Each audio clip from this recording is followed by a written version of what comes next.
Hi guys, you know what time it is? YouTube Friday, it's another Friday. You're wondering why I'm holding coffee, right? Well, one of the perks of working from home or working remotely. Just sadly enough, we don't get paid bonuses for good coffee, which is really difficult working from home because the coffee in the office is flipping expensive. I think we actually need to figure out a way to start a campaign or a protest to get coffee bonuses. Could call it Caffeine Plus, whatever name actually works. Anyways, I'm sure you didn't click on the title of this video to listen to me do all of this. So, the title of today's video is actually Remote Work Explained. And guess what? I'm working remotely. But first, you know the drill. Let's get somewhere to sit.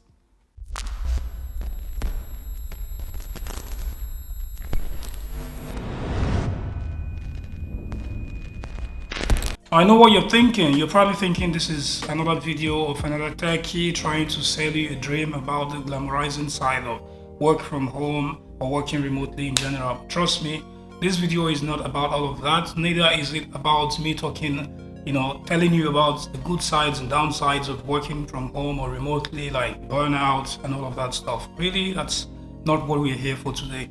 Rather, today I'm going to be talking about the contract side of things, the contractual parts that no one really speaks about.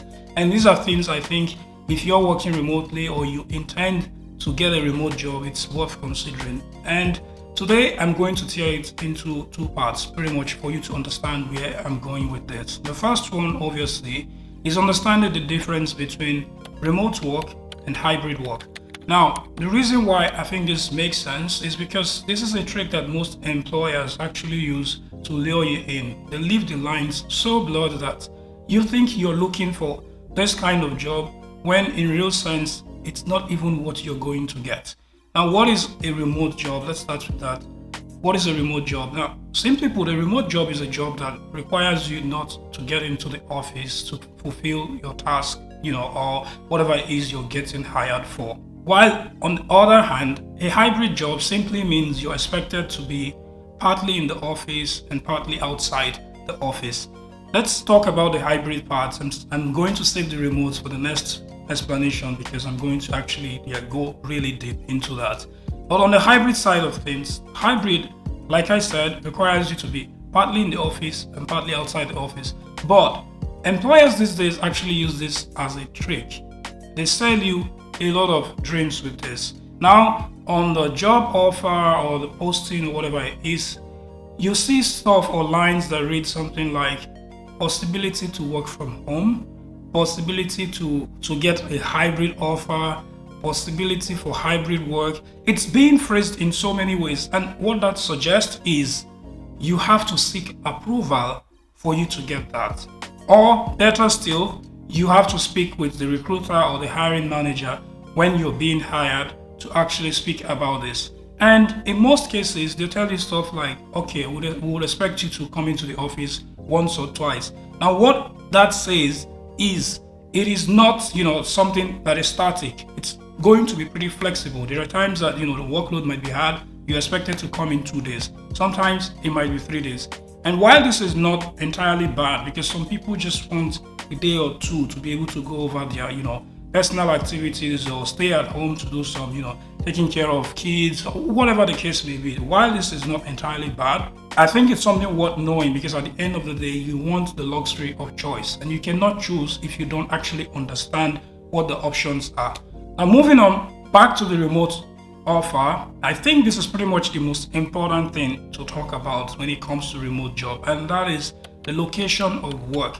Personally, I think the word work from home and remote I think these words are loosely used, and it could easily get into problems if you don't actually understand what the one you're getting hired for implies.